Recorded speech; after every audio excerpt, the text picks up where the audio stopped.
Bismillahirrahmanirrahim.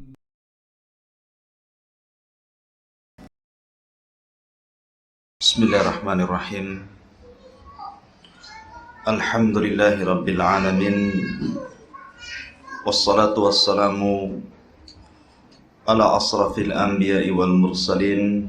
Salawatullah alaihi wasallimu tasliman. Allahumma ya muallima Ibrahim allimna, wa ya mufahima Sulaiman fahimna. Allahumma allimna ma yanfa'una warzuqna al-amala bima 'allamtana. Allahumma ij'al hadha istima'ana istima'an marhuma waj'al tafarruqana min ba'dihi tafarruqan ma'suma wa la taj'al fina wa la bainina shaqiyya wa la mahruma. Rabbi israh li sadri wa yassir li amri wahlul 'uqdatam min lisani yafqahu qawli, amma ba'du. Baik, kita lanjutkan kajian kita, masih membahas kitab At-Tauhid karya besar Al-Imam Muhammad Ibn Abdul Wahhab At-Tamimi rahimahullahu ta'ala. Dan kita sudah masuki bab ma ja'a anna sababa kufri bani Adam wa tarkihim dinahum huwal ghuluw fi salihin. Bab maja'a, apa-apa yang datang dari Al-Quran dan Sunnah Nabi Sallallahu Alaihi Wasallam, anna sababa kufri bani Adam, bahwa sebab kekufuran anak Adam adalah wa tarkihim dinahum, dan meninggalkan agama mereka, huwal ghuluw fi salihin, adalah melampau terhadap orang-orang saleh. Pembahasan nih ikhwatu fiddin yang dimuliakan Allah Azza wa Jalla, pembahasan yang sangat mulia sekali, karena kita akan membahas tentang sebab kekufuran dan sebab manusia meninggalkan agama mereka.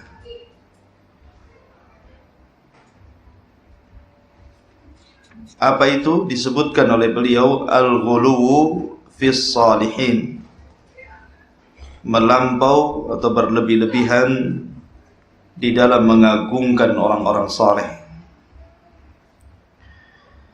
Kemudian beliau Syekh Muhammad bin Abdul Wahhab mendasari babnya dengan firman Allah Azza wa Jalla, ya ahlal kitab la taghlu fi dinikum, wahai pengikut kitab, maksudnya Yahudi dan Nasrani. Yahudi ma'ruf, diturunkan kepada mereka Nabi Musa alaihi salatu wassalam, dan diturunkan kepada mereka kitab Taurat. Adapun Nasrani, diturunkan kepada mereka Nabiullah Isa alaihi salatu wassalam, dan diturunkan kepada mereka kitab Injil. Mereka disebut ahlu kitab karena mereka mengikuti kitab. La taghlu fi dinikum, janganlah kalian melampau dalam agama kalian. Ikhwatu fiddin yang dimuliakan Allah Azza wa Jalla, Syekhul Islam Ibnu Taimiyah rahimahullahu ta'ala pernah mengatakan bahwa sebab kesesatan seseorang itu ada dua jalan. Pertama at-tafrid, yang kedua al-ifrat. Jadi pertama at-tafrid, yakni al-ghulu, melampau berlebihan dalam beragama, dan juga yang kedua meremehkan dalam agama, sehingga Islam dan ahli sunnah tegak di tengah-tengah, di antara orang-orang yang mereka melampau dalam agama dan di antara orang-orang yang mereka meremehkan agama. Dan tengah-tengah umat Islam bukan hanya tengah-tengah di antara firqah-firqah sesat saja, tidak. Tapi Islam tengah-tengah di antara seluruh agama. Contohnya, ketika Nasrani mengatakan kepada Isa bin Maryam bahwa Isa adalah ibnullah, anak daripada Allah, bahkan satu di antara 3 Tuhan, bahkan yang lebih parah mengatakan Isa adalah Tuhan. Sementara di sisi lain Yahudi mengatakan Isa adalah waladul baghi, anak zina, karena Maryam tidak memiliki suami. Kenapa dia punya anak? Yahudi mencela Nasrani mengatakan bahwa Isa waladul baghi, anak zina. Maka Islam tengah-tengah di antara Nasrani dan Yahudi. Islam mengatakan Isa bukan Tuhan, Isa bukan anak Tuhan, Isa bukan satu di antara 3 Tuhan, tapi dia adalah manusia dan utusan Allah. Tapi Isa juga bukan anak zina. Kalau kemudian mereka mengatakan bahwa Isa kalau bukan dikatakan anak zina, lalu siapa bapaknya? Maka Allah Subhanahu wa taala menjawab dalam Al-Qur'an, "Inna mathala Isa kamathali Adam." Permisalan Isa itu sama dengan Adam. Ya kan? Adam tidak memiliki ayah dan tidak memiliki ibu, lebih hebat daripada saudara Isa. Jadi permisalan Isa dengan Adam sama. Maka Islam tengah-tengah, tidak mengatakan Isa anak Tuhan atau satu di antara Tuhan, dan tidak pula mengatakan Isa adalah waladul baghi. Dia sama dengan Adam, dan Allah Subhanahu wa taala mengutusnya sebagai rasul. Jadi Islam tengah-tengah di sini. Ya. Makanya disebutkan wasat. Ya. Islam itu disebut agama wasatun, tengah-tengah. Begitu juga tengah-tengah di antara firqah-firqah sesat. Ketika orang-orang Khawarij, saya contohkan saja, ketika mereka memandang para pelaku dosa besar, mereka mengatakan kafir dan dikekalkan di akhirat. Kemudian di sisi lain ada orang-orang Murji'ah yang mengatakan bahwa pelaku maksiat tidak mempengaruhi keimanannya, bahkan tetap sempurna imannya. Maka ahli sunnah tegak di antara Khawarij dan Murji'ah, tidak mengatakan bahwa orang yang melakukan dosa besar itu kafir. Kita katakan dia mukmin, tapi naqisul iman, kurang imannya. Dan kita tidak mengatakan bahwa maksiat itu tidak mempengaruhi iman, tidak. Bahkan iman itu yazidu wa yanqus, bertambah dan kurang. Kapan bertambah? Dengan ketaatan. Kapan berkurang? Dengan maksiat. Menunjukkan bahwa iman itu bisa berubah, tidak tetap dalam satu kondisi. Maka Islam tengah-tengah. Seperti ada sekelompok orang kalau melihat orang kafir maunya ngebom saja, maunya dibom, dibunuh gitu kan. Tapi satu sisi ada yang membiarkan.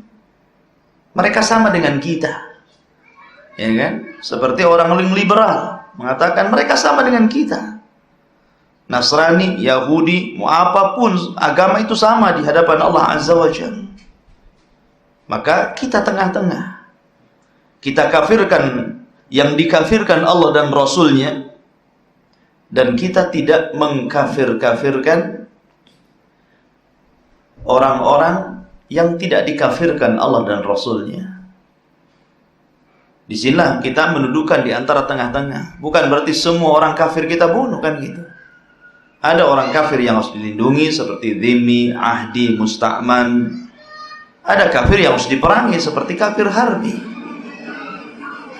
Nah, intinya bahwa ikhwatu fiddin yang dimuliakan Allah Azza wa Jalla, jadi sebab di antara salah satu sebab kesesatan kata Syekhul Islam adalah al-ghulu fiddin, melampau dalam agama. Kemudian Syekh Muhammad bin Abdul Wahhab juga mendasari bab ini dengan hadis Nabi sallallahu alaihi wasallam. Wa fi sahih, dan disebutkan dalam Sahih Bukhari. Kalau yang dimaksud as-sahih di sini maksudnya Sahih Bukhari. An Ibni Abbasin radhiyallahu anhuma. Ma'ruf, sahabat Ibnu Abbas adalah turjumanul Quran. Turjuman Al-Quran, itu gelarnya Ibnu Abbas. Dia sahabat Nabi SAW yang masih muda, namun telah menjadi ilmuwan Islam karena kecerdasannya. Bahkan di masa Khalifah Umar bin Khattab, dia menteri termuda yang diangkat menjadi pejabat di zaman Khalifah Amirul Mukminin Umar ibn al-Khattab karena kecerdasannya. Beliau mengatakan pada firman Allah Azza wa Jalla, wa qalu la tadharunna alihatakum wa la tadharunna waddan wa la suwa'an wa la yaghutha wa ya'uqa wa nasra.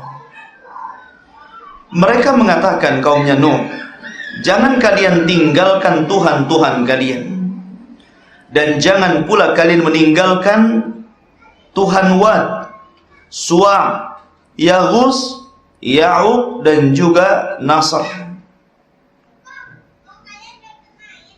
Ikhwatu fiddin, ini adalah nama-nama orang-orang saleh di zaman kaum Nuh ya. Wad, Suwa, Yaghus, Ya'uq, Nasr, ini 5 orang yang dianggap paling saleh dari keturunan anak Adam di zaman Nabi Nuh alaihi salatu wassalam.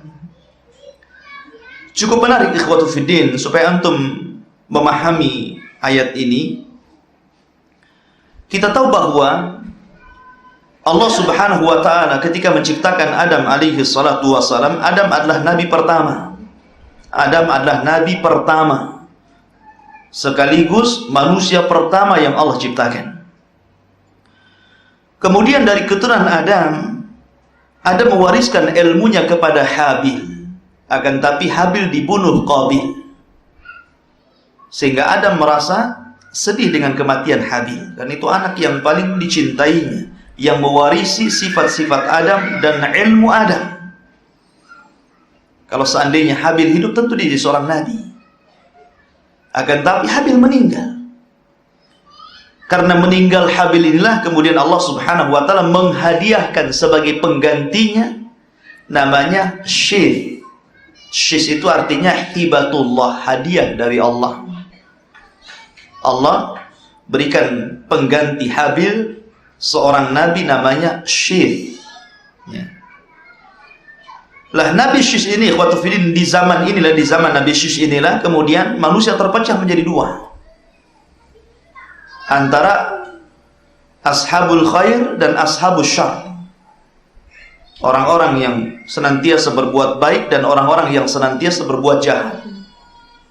Karena ketika Qabil membunuh Habil, Qabil tidak bisa berinteraksi dengan anak-anak Adam dan juga ayahnya Adam, bahkan menyalahkan Adam. Sehingga akhirnya Qabil dan istrinya lebih memilih untuk keluar daripada kabilahnya, kemudian mengungsi di lembah, sementara Adam di atas bukit. Kemudian Qabil dan istrinya tentu memiliki keturunan. Lah begitu juga Syith memiliki keturunan. Lah keturunan Syith ini ikhwatu fiddin, Syith ini seorang nabi yang diberikan 50 lembar suhuf Adam. Jadi Adam itu diberikan oleh Allah Azza wa Jalla suhuf, lembaran-lembaran sekitar 100 sekian lebih gitu kan. Tetapi yang diajarkan kepada Nabi Syith itu hanya sekitar 50 lembar saja, dan itu dijadikan undang-undang dalam kabilahnya, seperti Al-Quran lah gitu.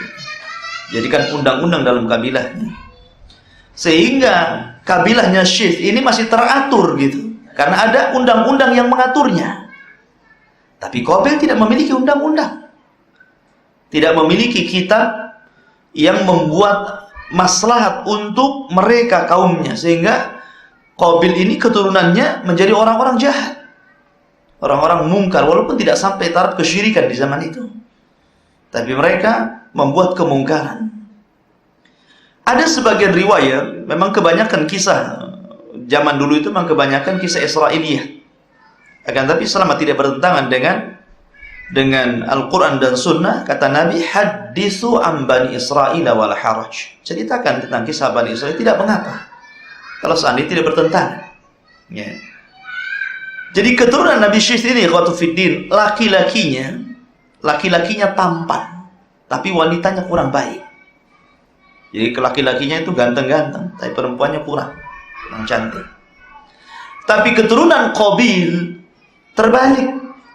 Laki-lakinya jelek, tapi perempuannya cantik-cantik. Akhirnya ikhwatu fiddin, syaitan di sini membuat siasat untuk membuat kemungkaran. Maka dalam sebuah riwayat bahwa syaitan akhirnya membuat sebuah seruling dari besi yang dibakar api. Makanya Rasul mengatakan al-mazamir minasyaitan, yani suara sautul mazamir minasyaitan, itu suara seruling itu dari syaitan, kata Rasul. Ya.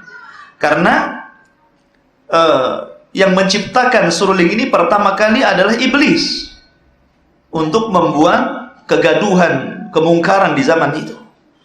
Maka ditiuplah seruling itu. Di zaman itu ikhwatu fiddin belum ada orang yang mendengar lantunan lagu.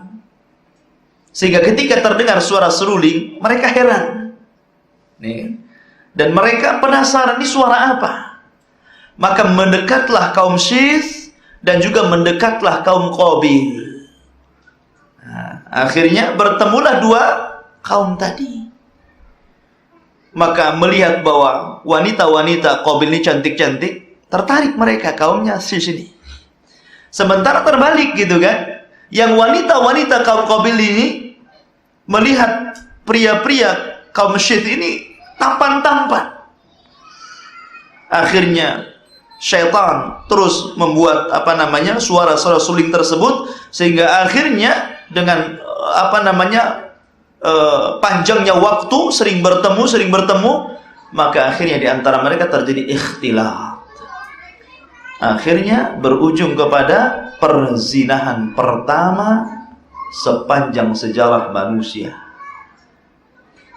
Sebelum itu terjadi pembunuhan pertama yang dilakukan Qabil kepada Habil. Kemudian sekarang terjadi perzinahan pertama sepanjang umat manusia. Tapi tidak ada kesyirikan di zaman itu, hanya maksiat saja. Lah Nabi Syith berusaha untuk mendakwai mereka. Tapi kemudian juga setiap nabi tentu ada ujian dari Allah Azza wa Jalla. Dakwahnya tetap ditolak oleh kaumnya dan kemaksiatan semakin menguat sampai meninggalnya Nabi Syith. Kemudian dilanjutkan dengan Nabi Idris. Idris sempat berjumpa dengan Adam, karena Idris lahir ketika Nabi Adam usianya, atau masih berjumpa dengan Nabi Adam sekitar 120 tahun. Nabi Adam itu kan usianya 1000 tahun. Diberikan kepada Nabi Daud 40 tahun, sehingga usianya 960 tahun. Jadi kurangi. Sebenarnya usia dia 1000 tahun Adam itu. Tapi ketika Allah menampakkan umatnya, karena setiap umat itu diberikan cahaya di sininya, di antara dua matanya. Dan Adam bisa mengenali itu di antara keturunannya. Karena iblis punya keturunan juga kan gitu. Yang membedakan iblis dengan manusia di sininya. Jadi ada cahayanya. Kemudian Adam melihat ada sosok manusia, cahayanya menakjubkan Adam. Kemudian ditanya siapa dia? Dia adalah umatmu Daud. Dari keturunanmu namanya Daud. Ya kan? Dan dia termasuk umat akhir zaman. Kemudian Nabi Adam mengatakan berapa usianya? Sekian, pendek sekali. Kalau gitu aku serahkan usiaku 40 tahun untuk dia. Nah, Nabi Adam menyerahkan 40 tahun untuk Nabi Daud, sehingga sisanya dari 1000 tahun itu 960 tahun. Itu umurnya Nabi Adam. Maka dari situ ikhwatu fiddin, ketika malaikat maut datang ke Nabi Adam ketika usia beliau 960 tahun, Adam lupa kalau usianya sudah diberikan 40 kepada Nabi Daud. Sehingga ketika hendak dicabut ruhnya, Adam mengatakan, lah usiaku kan kurang 40 tahun. Diingatkan oleh malaikat maut, bahwa 40 tahun bukankah kau telah berikan kepada umatmu Daud? Tapi Nabi Adam menolaknya. Enggak pernah. Nabi Adam lupa. Maka dari itulah kemudian keturunannya disebut insan linisyanihi, karena lupa. Ya. Maka keturunannya disebut insan. Seluruh keturunan Adam disebut insan. Kenapa? Karena lupa. Karena bapaknya lupa, maka seluruh keturunannya lupa. Jadi kalau antum lupa, wajar, antum ini insan, manusia, keturunan Adam. Nih, karena Adam juga lupa gitu kan. Akhirnya singkat cerita Adam pun meninggal dunia, kemudian Idris terus, tapi memang tidak banyak dikisahkan Idris. Al-Quran pun tidak banyak menceritakan Idris, hanya menceritakan tentang Idris ini diangkat oleh Allah Azza wa Jalla ke langit keempat. Wa rafa'nahu makanan 'aliyyan, langit keempat, dan Allah wafatkan di situ. Lah setelah Idris ini, ikhwatu fiddin, baru kita cerita kepada kisah yang kita akan kisahkan di sini. Bahwa antara jarak Nabi Adam ke Nabi Nuh alaihi salatu wassalam, kata Ibnu Abbas, asyratu qurun, 10 qurun. Terjadi silang pendapat di antara ulama, apa yang dimaksud dengan qurun di sini? Ya. Ada yang mengatakan bahwa qurun adalah generasi. Karena Rasul mengatakan khairul qurun qarni, tsumma alladziina yalunahum, tsumma alladziina yalunahum. Sebaik-baik generasi adalah generasiku, kemudian setelahnya, kemudian setelahnya. Jadi yang dimaksud 10 qurun artinya 10 generasi. Itu jarak antara Adam dan juga Nabi Nuh alaihi salatu wassalam. Tapi ada juga yang mengatakan selain generasi, yang mengatakan generasi juga mengambil ayat Al-Quran, wa khalafa min ba'dihim khalfun adha'us shalah, dan kelak akan ada generasi orang-orang yang melalaikan sholat. Situ ada kata-kata generasi gitu kan. Jadi pendapat yang kedua, yang dimaksud qarnun itu artinya ya ma'ruf zaman, abad artinya. Ya, artinya abad ya 1 abad 100 tahun kan gitu. Berarti kalau 10 abad berarti 1000 tahun. Jadi ada dua pendapat.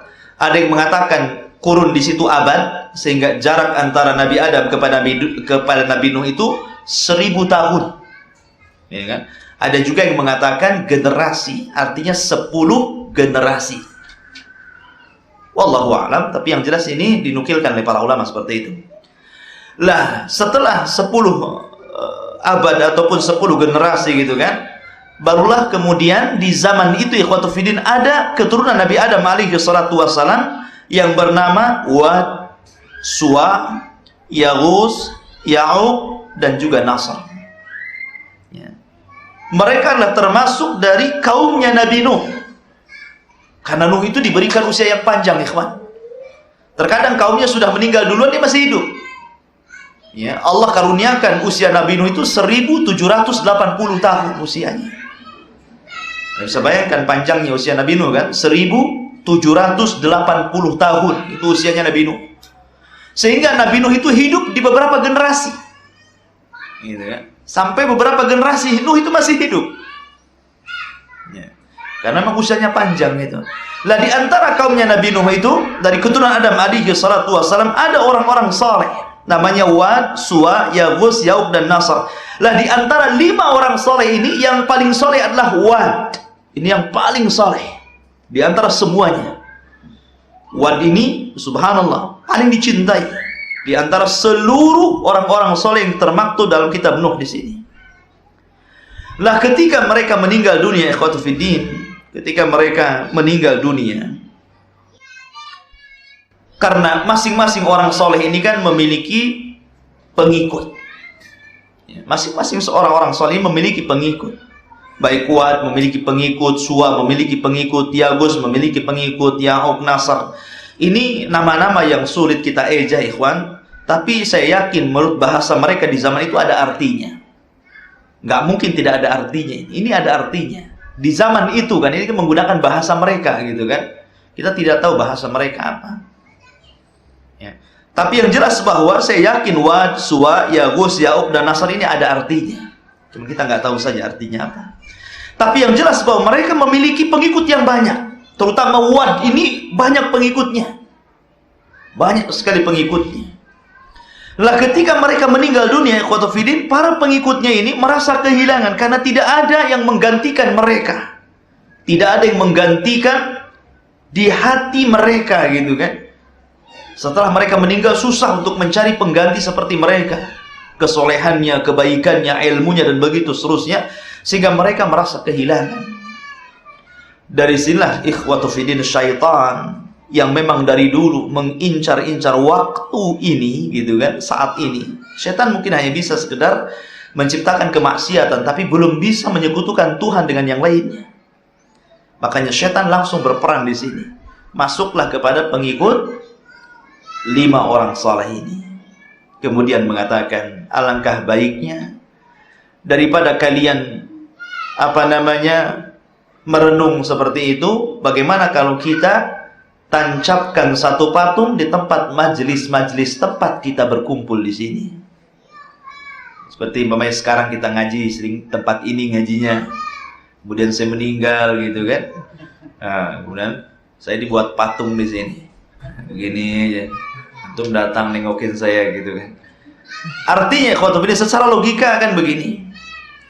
Orang kalau antum membaca sejarah ya, baik sejarah ulama, sejarah sahabat, sejarah rasul, sejarah para nabi, itu akan merangsang emosi kita untuk mudah beramal, semangat jihad, semangat infak, semangat zikir, ibadah. Pasti kalau antum membaca sejarah dan antum meresapi sejarah itu, pasti antum akan bangkit. Lah itulah maksud mereka seperti itu ya. Ini saya analogikan yang mudah saja. Jadi mereka itu maksudnya membuat patung itu seperti itu, biar terkenang sejarahnya gitu kan. Akhlaknya Wad, akhlaknya Yaghus, bagaimana dahulu dia ngasihkan wejangan. Jadi setiap mereka melihat patung itu, teringat lagi, semangat lagi ibadahnya, teringat lagi nasihat-nasihatnya, dan begitu seterusnya. Dan berhasil ikhwan. Akhirnya syaitan menjadikan mereka membuat patung diletakkan di majelis-majelis mereka, tempat mereka berkumpul. Kemudian generasi pertama hanya sebatas itu saja, menunjukkan setan ini tadarruj ya ketika menggoda. Ketika mereka sudah meninggal, datanglah generasi kedua yang tidak tahu menahu tentang generasi pertama. Maka syaitan datang marratan tsaniyah, datang yang kedua kalinya kepada generasi kedua. Kemudian mengatakan, aku hidup di zaman bapakmu, di zaman nenek moyangmu. Mungkin dia menjelma seperti kakek yang udah tua kali. Jadi saya hidup di zaman nenek moyangmu. Dia menjelma sebagai manusia. Sesungguhnya nenek moyangmu menjadikan patung-patung yang mereka bentuk itu agar mereka yatawassaluna ilallah. Mereka bertawasul, menjadikan perantara patung-patung itu untuk meminta kebutuhan mereka. Apabila orang tua kalian dulu minta hujan, datang ke sini. Apabila kesulitan ekonomi, datang ke sini. Apabila minta anak, datang ke sini. Apabila memerlukan sesuatu, datang ke sini ya. Seperti itulah mereka mengarahkan, syaitan mengarahkan kaumnya Nabi Nuh seperti itu. Akhirnya syaitan menyuruh mereka untuk membuat patung yang banyak, bukan hanya sekedar diletakkan di tempat majelis mereka, tapi juga diletakkan di rumah-rumah mereka, biar lebih mudah ya untuk menyembahnya. Maka syaitan berhasil sampai di sini menciptakan dosa terbesar dunia akhirat, yakni asyirku billahi azza wajalla, kesyirikan pertama dalam sepanjang sejarah. Di sini syaitan berhasil. Yang sebelumnya tidak ada kesyirikan. Makanya kata Ibnu Abbas radhiyallahu an, kana ma baina Adam wa Nuh asyratu qurun kulluhum ala tauhid. Kata Ibnu Abbas radhiyallahu an, jarak di antara Adam dan Nuh itu 10 abad, seluruhnya di atas tauhid. Kecuali di zaman Nabi Nuh alaihi salatu wassalam terjadi kesyirikan. Nuh diutus kepada umat yang menyimpang akidahnya. Makanya Nuh bukan hanya sekedar nabi, tapi juga rasul. Rasul. Karena sebelumnya tidak ada rasul, yang ada nabi, baik Idris, Syith, Adam, semua nabi. Maka rasul pertama adalah Nuh alaihi salatu wassalam, awwalur rusul. Makanya Syekh Albani rahimahullah ta'ala mengatakan, ketika menjelaskan perbedaan Nabi dan Rasul, kalau Nabi diutus kepada kaum yang beriman, tapi kalau Rasul diutus kepada kaum yang kafir. Mereka kafir, kaum Nabi Nuh kafir, menyekutukan Allah Azza wa Jalla. Diutuslah Nuh kepada mereka. Dan subhanallah ikhwan, tidak ada Nabi sesabar Nuh dalam berdakwah. Dia berdakwah itu bukan kayak kita seminggu sekali. Laila wa nahara, siang dan malam. Nggak kenal waktu dakwahnya itu. Lailan wa nahara. Inni da'autu qaumi lailan wa nahara. Aku berdakwah kepada kaumku, kata Nabi Nuh, siang dan malam. Tetapi setiap aku dakwai, aku ceramai mereka, mereka letakkan jari di atas telunjuk, ya. Kemudian mereka singkapkan bajunya ke wajah mereka, ditutup begini, enggak mau dengar. Washtagsaw siyabahum, tutup wajahnya. Kalau ada Nabi Nuh lewat, tutup wajah, langsung jingkir. Sampai 950 tahun siang dan malam, kapan istirahatnya? Ya. Akhirnya membuahkan hasil. Walaupun tidak banyak, sekitar 80 orang ikut Nuh alaihi salatu wassalam, kebanyakan dari fuqara wal masakin. Yang mengikuti Nuh itu orang-orang miskin, kalangan budak, orang-orang yang nggak mampu. Karena rata-rata yang mudah menerima kebenaran itu orang miskin daripada orang kaya. Orang kaya menolak kebenaran wajar karena ada fasilitas untuk menolaknya. Tapi kalau sudah miskin menolak kebenaran, menurut saya tidak wajar. Miskin nggak mau ikut kebenaran kan? Udah miskin, gimana bahasanya gitu kan? Coba bayangkan. Jadi memang kebanyakan Rasul itu dari orang-orang miskin. Bahkan pernah Rasul mengatakan, innamatun soruna wa turzaquna bidu'aifikum. Sungguhnya kalian ditolong dan diberikan rezeki oleh orang lemah di antara kalian. Tapi yang jelas ketika Nuh sudah mulai banyak pengikutnya ini, Nuh ini, walaupun 80 itu sudah banyak ya, maka penguasa di zaman Nuh alaihi salatu wassalam sudah mulai khawatir itu. Sudah mulai khawatir dengan Nuh, makin banyak ya, 80 dah. Akan tapi mereka belum bereaction. Kenapa? Karena jumlah mereka tidak terlalu banyak. Akan tapi mereka sudah mulai merongrong, mengancam Nabi Nuh alaihi salatu wassalam dan pengikutnya. Maka Allah Subhanahu wa taala memerintahkan Nuh untuk menanam pohon selama 100 tahun di sini. Nuh disuruh menanam pohon 100 tahun. Maka selama 100 tahun itu, ya orang hanya lihat saja, apaan ini ditanam. Tanam pohon 100 tahun. Sudah 100 tahun ditebak, kemudian diserut selama 100 tahun yang sama jumlahnya. Jadi 200 tahun itu. 100 tahun nanam, 100 tahunnya nyerut buat papan. Baru 40 tahun membuat kapal. Jadi jumlahnya 240 tahun jadi kapal. Mulai nanam dari bibit sampai jadi kapal itu 240 tahun namanya. Baru jadi kapal. Ya, 3 lantai gitu. 1 lantai untuk binatang, kemudian 2 untuk manusia, dan 3 untuk burung. Ada yang mengatakan bahwa burung yang pertama naik, burung beok. Burung bisa ngomong itu di atas. Bahkan dia pula yang diutus ketika kapalnya menyandar di Bukit Judi, kemudian burungnya diutus. Tiba-tiba membawa ranting pohon zaitun, menunjukkan bahwa airnya sudah surut. Ya, karena kan kapal dulu nggak ada kacanya, nggak bisa nengok gitu, papan tertutup gitu kan. Kemudian diutus lagi, ternyata kakinya penuh dengan tanah, artinya airnya sudah surut. Tapi yang jelas bahwa itu tanda-tanda Allah Subhanahu wa taala membuat skenario akan mengadab kaum Nuh, karena Nuh berdoa masalahnya. Dia mengatakan, Rabbi inni maghlubun fantasir, kata, ya Rabb, aku sudah terkalahkan oleh kaumku. Mereka sudah mengancamku, mereka akan membunuhku. fantasir, tolong aku. Ya, berdoa kepada Allah. Maka disitulah Nuh alaihissalam diarahkan untuk membuat kapal selama 240 tahun sampai pembuatan kapal. Intinya ikhwatu fiddin, setelah kapal datang, maka Allah kirimkan bencana yang sangat besar yang disebut dengan tufan. Bencana alam yang sangat besar. Seluruh manusia tidak ada yang selamat. Karena ketika itu kan manusia belum menyebar kemana-mana ya, masih sedikit, masih daerah-daerah sana saja, belum kemana-mana gitu. Masih daerah Arab sana, belum sampai ke daratan Asia, belum sampai ke Batam, belum sampai ke Bengkong, belum sampai kemana, baru daerah sana saja. Akhirnya dihancurkan oleh Allah Subhanahu wa Ta'ala dengan banjir bandang yang sangat besar dan tufan angin yang sangat besar, sehingga seluruh manusia termasuk 2 keluarga, ada yang mengatakan istrinya Nuh ikut, ada yang mengatakan tidak, tapi 1 putranya Nuh, Kan'an, kufur.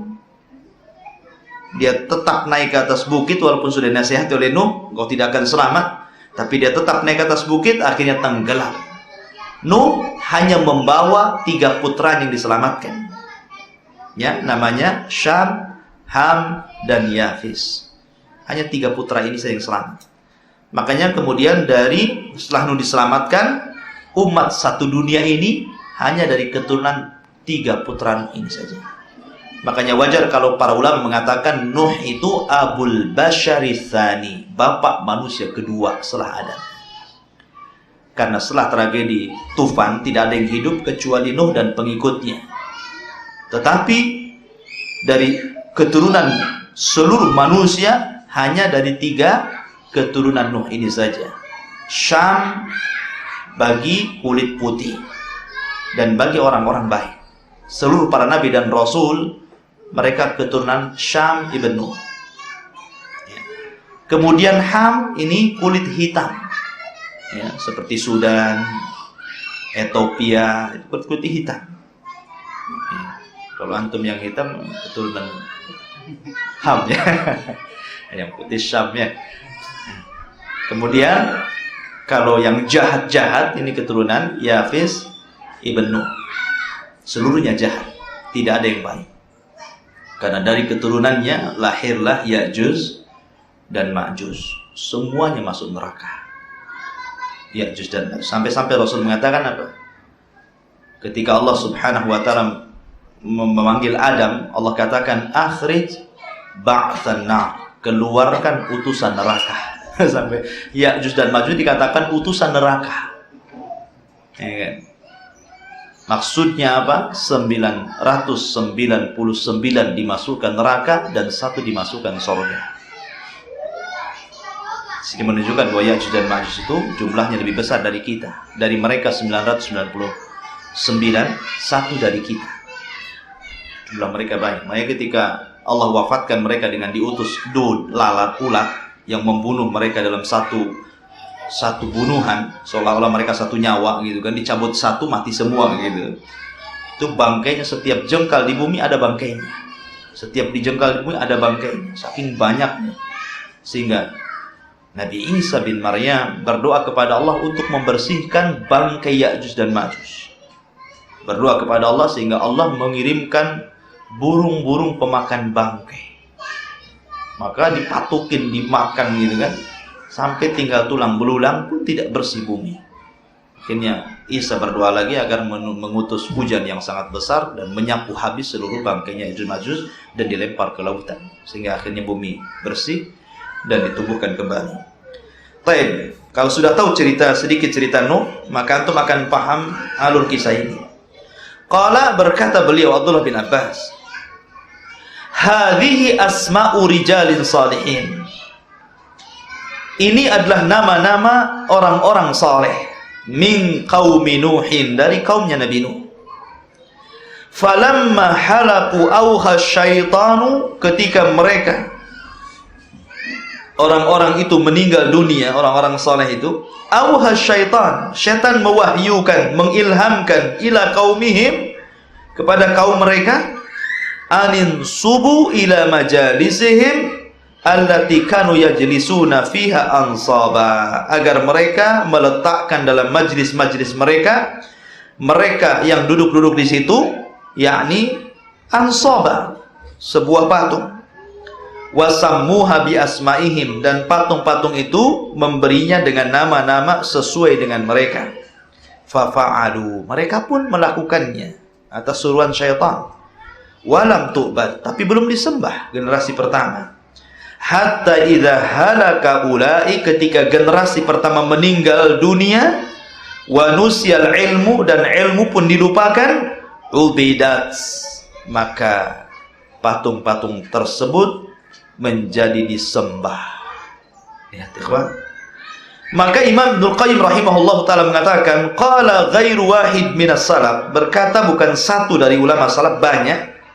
Lamma matu, tatkala mereka meninggal dunia, akafu, maka kaumnya beriktikaf ala kuburihim, di atas kuburan mereka. Summa sawwaru, kemudian mereka menggambar tamasilahum, bentuk-bentuk mereka. Summa tala alaihimul amadu, maka ketika berjalannya waktu, fa'abaduhum, mereka menyembahnya.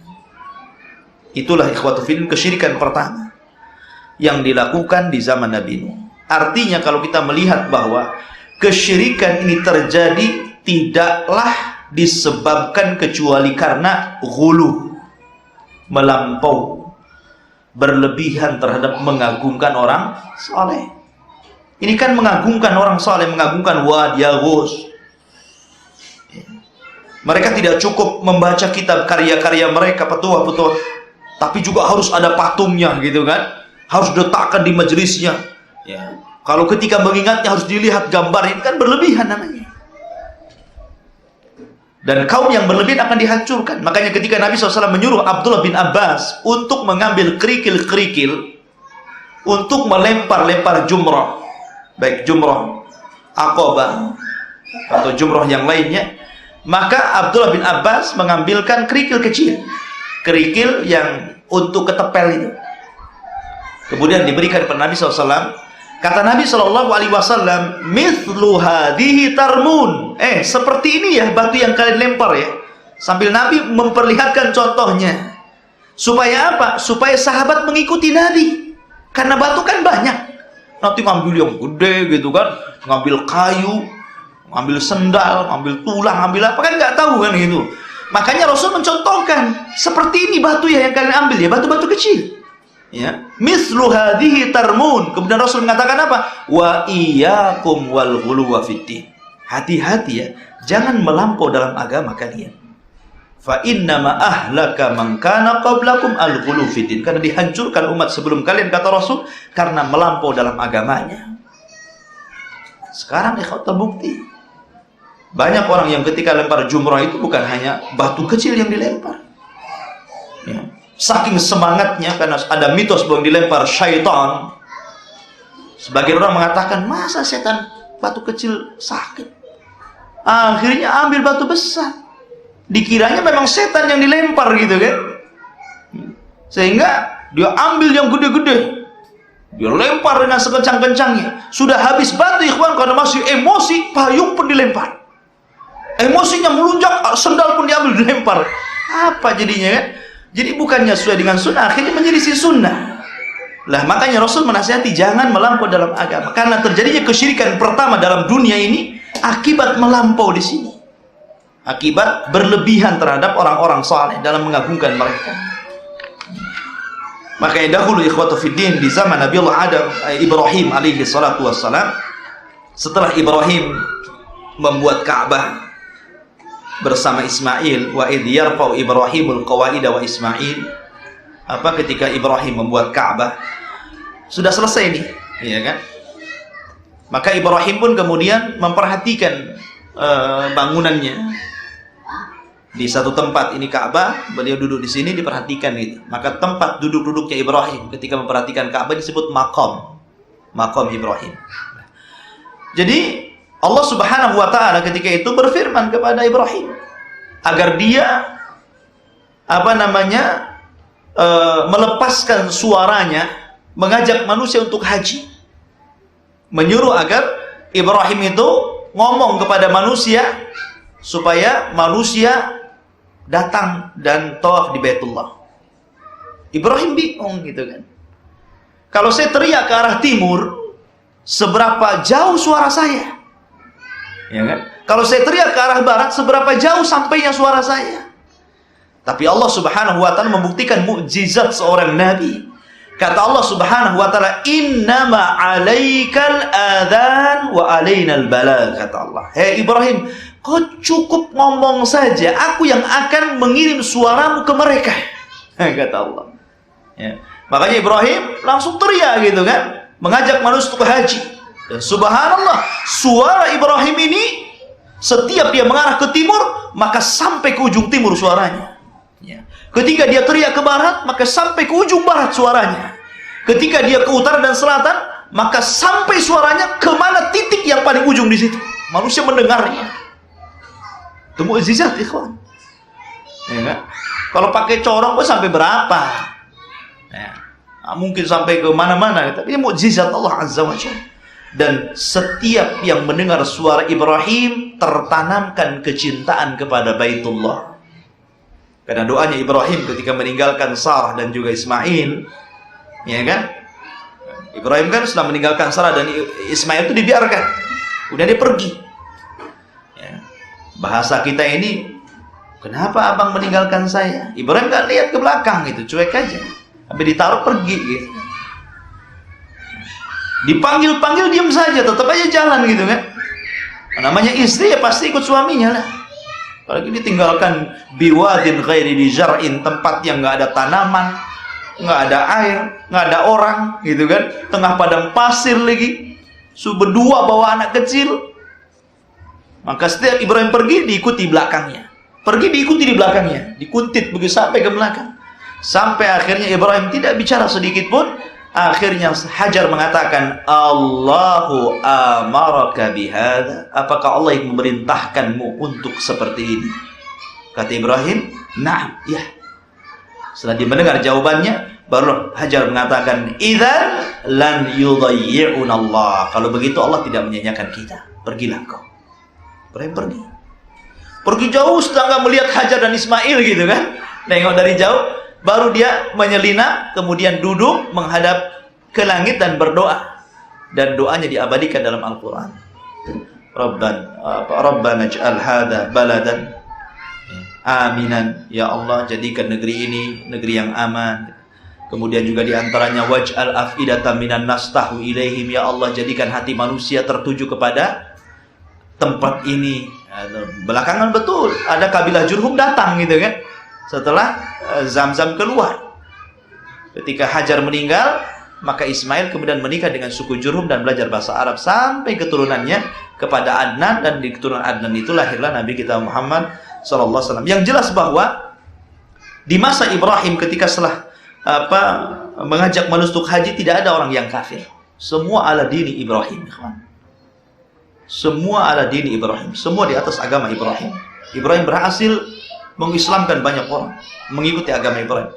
Seluruh bangsa Arab itu tidak ada yang kufur. Seluruh bangsa Arab mengikuti agama Ibrahim. Sampai di masa sebuah generasi muncul, ada seorang namanya Amr ibn Luhai. Dialah yang merubah agama Ibrahim. Namanya Amr bin Luhai. Ketika dia ke Syam membawa patung, ya kan? Membawa patung yang sangat banyak dari Syam, dikiranya karena Syam itu agamanya para nabi dan rasul, negerinya para nabi dan rasul, dikiranya memang itu agama yang benar. Pulang dari sana bawa patung, dibawa ke Arab, ya kan? Kemudian orang Arab dipaksa untuk menyembah patung. Dari situlah orang yang merubah agama Ibrahim di daratan Arab adalah Amr ibn Luhai. Kata Rasul, aku melihat Amr di Luhai di neraka terburai ususnya. Dialah yang pertama kali man baddala dina Ibrahim, orang yang mengganti agama Ibrahim. Dan syariat ataupun kesyirikan yang dibuat Amr bin Luhai ini sampai ke zaman siapa? Quraisy. Baru kemudian Nabi SAW lahir dan mengembalikan manusia ke agama Ibrahim. Wattabi millata Ibrahim hanifah. Ikutilah agama Ibrahim yang hanif. Ya. Taib. Kemudian an Umar anna Rasulullah SAW qala la tutruni kama ataratin nasara ibna Maryam innama ana abdun faqulu Abdullah wa rasuluh.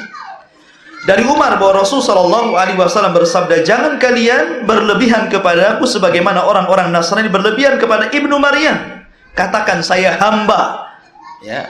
Saya hanyalah hamba, sehingga katakan saya ini hamba Allah dan Rasulnya. Artinya apa? Hamba jangan pernah disembah. Rasul jangan pernah didustakan. Itu maksudnya. Abdun fala yu'bad wa rasulun fala yu'abbad.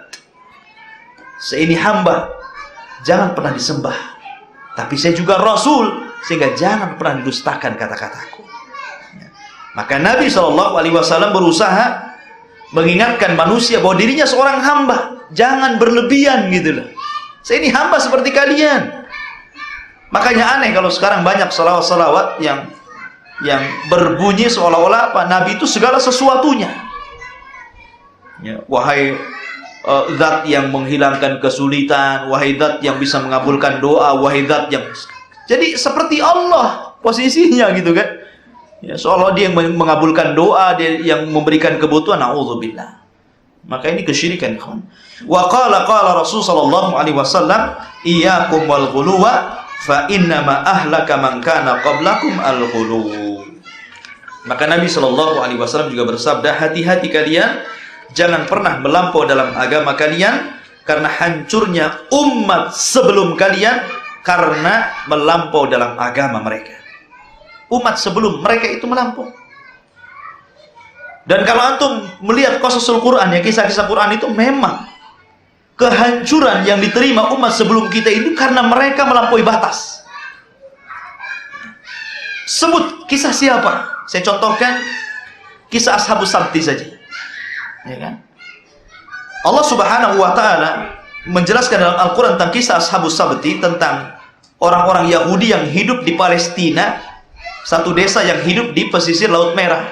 Ya. Namanya Kampung Aila. Kampung Aila. Merek mobil Aila. Ya. Kampung Yahudi, ya, Aila itu. Lah di situ ikhwatu fiddin, Allah berikan kenikmatan luar biasa mereka. Mereka itu Allah berikan kenikmatan yang luar biasa. Dengan hanya penghasilan ikan gitu kan, karena mereka berada di lautan, tapi hidup mereka makmur. Hidup mereka makmur. Mereka bisa menikmati hasil tangkapannya. Mereka makmur. Tidak pernah kesulitan. Dan tidak ada orang miskin di situ. Dengan penghasilan. Tapi Allah Subhanahu wa taala yang membatasi apa? Silakan cari ikan hari Ahad, Senin, Selasa, Rabu, Kamis, Jumat, tapi jangan hari Sabtu. Itu saja. Tapi lagi-lagi Allah selalu menguji hambanya dengan keimanan, kan? Sebagaimana Ibrahim diuji untuk menyembelih Ismail, maka Ashabus Sabti juga diuji oleh Allah dengan hari Sabtu. Diuji dengan apa? Ikan di hari Sabtu itu membentuk jalan. Surra'ah itta'tihim khitanuhum yauma sabtihim surra'ah, kata Allah. Ketika hari Sabtu, ikan itu mengapung ke permukaan, membentuk jalan. Kan? Kalau ikan rombongan itu kan kayak jalan gitu kan. Saking banyaknya itu membentuk jalan gitu. Lah di hari yang lain gak ada seperti ini. Sehingga kata para ulama, ada dua sebab kenapa ikan naik ke permukaan. Pertama, boleh jadi karena hari Sabtu itu ikan merasa aman, tidak ada nelayan. Ya kan? Insting mereka, ini kan hari aman gitu kan. Nggak ada lagi membahayakan bagi mereka. Karena orang-orang Yahudi hari Sabtu nggak ada yang menangkap ikan. Sehingga secara tabiat ikan terhindar dari bahaya, mereka naik ke permukaan. Itu satu pendapat. Pendapat yang kedua, memang ini ujian dari Allah. Allah hendak menguji dengan kenikmatan. Melampau tidak mereka dalam batasan-batasan yang Allah telah berikan batasan kepada mereka. Karena hari Sabtu bagi mereka itu adalah hari tempat ibadah. Jadi dari pagi ke pagi hari Sabtu itu mereka khususkan untuk menyembah Allah saja. Tidak boleh melakukan aktivitas. Alhamdulillah di hari Jumat yang Allah berikan kepada kita, kita tidak ditekan sebagaimana orang-orang Yahudi ditekan dengan hari Sabtu. Kita masih bisa bekerja, kita masih bisa ke pasar, kita masih bisa beraktivitas, tapi jangan tinggalkan Jumat. Itu saja. Kita lebih mudah syariatnya. Kalau dulu nggak boleh, jangan lagi kerja gitu, cari aktivitas, cari ikan saja nggak boleh. Memang khusus beribadah saja. Akhirnya syaitan datang kepada mereka membisikkan, rugi kalian, ikan di depan kalian, masa kalian diam saja? Kalau memang kalian dilarang untuk mengambil ikan di hari Sabtu, kan bisa disiasati. Kalian pasang jaring hari Jumat, dipanennya hari Minggu untuk ikan hari Sabtu. Apa salahnya? Kalian tidak nangkap hari Sabtu. Ya. Maka syaitan ini masuk di otak mereka. Pikirannya betul, iya betul. Akhirnya di hari Jumat mereka membuat lubang. Mereka memperhatikan peta ikan. Kemana ikan itu kalau berjalan? Kemana ikan itu? Mereka sudah tahu jalan ikan kemana. Gitu. Lah jalannya ikan itu akhirnya dibuat semacam parit. Ya kan? Di hari Jumat mereka buat parit, kemudian setelah itu dipasang jalan. Maka di hari Sabtu ikan datang, masuk semua ke parit mereka. Tapi mereka sudah tahu, ikan sudah terperangkap di situ. Karena tidak boleh diambil, mereka nunggu hari Minggunya. Diambil hari Minggu. Kan kami nggak ngambil hari Sabtu. Apa yang salah? Gitu kan? Akhirnya mereka merasa aman dari azab Allah. Terus melakukan seperti itu? Enggak juga. Mana azab Allah nggak ada. Dan mereka melakukan khilah. Yukhadi'unallaha walladzina amanu. Mereka menipu Allah dan orang-orang yang beriman. Ya. Kemudian karena merasa aman tidak ada azab, akhirnya mereka memberanikan nangkap ikan di hari Sabtu. Karena merasa aman ya, nggak ada azab kan? Nah, udahlah hari Sabtu nyemplung sekali. Ketika itulah manusia terbagi menjadi 3. Satu yang jahat yang nangkap ikan di hari Sabtu. Yang kedua yang baik nasihati, jangan tangkap ikan. Jangan, nanti Allah akan kirim azab kepada kalian. Yang ketiga justru melarang orang yang menasihati. Ini kan aneh gitu. Yang ketiga ini ngelarang orang yang nasihati. Nggak usahlah, biarkan saja. Kenapa kalian sibuk? Yang penting, ya, ngapain kamu mengurus umat yang akan diazab Allah? Biarkan saja. Nggak usah ribut. Yang penting kita nggak cari ikan. Gitu. Ini kan aneh yang ketiga ini. Dan di zaman sekarang yang ketiga yang banyak. Yang ketiga ini yang banyak. Ya, biarin saja. Jadi kalau ada orang nasihati itu kayaknya kita jengkel, biarkan sajalah dia udah kayak gitu, mau diapakan lagi? Nanti kalau hidayah datang dari tempat sendiri gitu kan. Yang ketiga ini yang banyak. Akhirnya karena orang soleh sudah ngasih nasihat nggak bisa juga, dibuat pagar akhirnya, dibuat tembok besar-besar. Karena kamu masih mencari ikan, nanti kalau ada azab Allah nanti kami kena. Ya. Maka kami akan buat tembok. Dibuat tembok, ya silahkan saja, buktinya nggak ada azab. Dibuat tembok, akhirnya pemisah antara orang soleh dengan orang fajir. Tembok tinggi, dibuatkan tembok. Dipisah antara desa orang-orang baik dengan desa orang-orang yang tidak baik. Sampai suatu ketika orang-orang soleh ini biasanya di balik tembok itu rame bicara ikan, rame bicara kuliner ikan, rame masalah-masalah ikan, semua cerita-cerita. Tiba-tiba senyap, nggak ada suara. Sehingga heran, kok nggak ada suara, satu pun nggak ada suara gitu kan? Ini ada apa gitu? Berhari-hari sudah nggak ada suara. Ya. Akhirnya ditengok, rupanya semua sudah menjadi monyet. Semua menjadi kera, anak-anak mudanya menjadi kera dan orang tuanya menjadi babi. Qiradata wal khanazir. Dan mereka sedang berkumpul di gerbang, ya kan? Ingin masuk ke kampung orang soleh. Akhirnya dibukakan. Ya tentu namanya, ini kan masih keluarga juga gitu. Yang jadi monyet itu mungkin ada pamannya, ada kakeknya, ada bibinya, ada ponakannya. Masih kenal dengan keluarganya gitu. Karena namanya keluarga itu ada yang baik, ada yang jahat keluarga itu. Sehingga monyet ini masih mengenali keluarga-keluarga mereka. Maka mereka pulang sendiri ke rumah-rumah keluarganya gitu kan. Tapi mereka nggak bisa ngomong.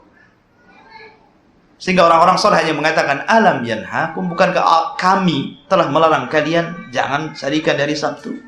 Sekarang apa yang kalian rasakan? Allah mengirim azab kepada kalian. Akhirnya kemudian mereka dikirim ke sebuah tempat di tengah padang pasir. Kata Imam Ibnu Abbas radhiyallahu an, tidak sampai 3 hari mereka meninggal dunia.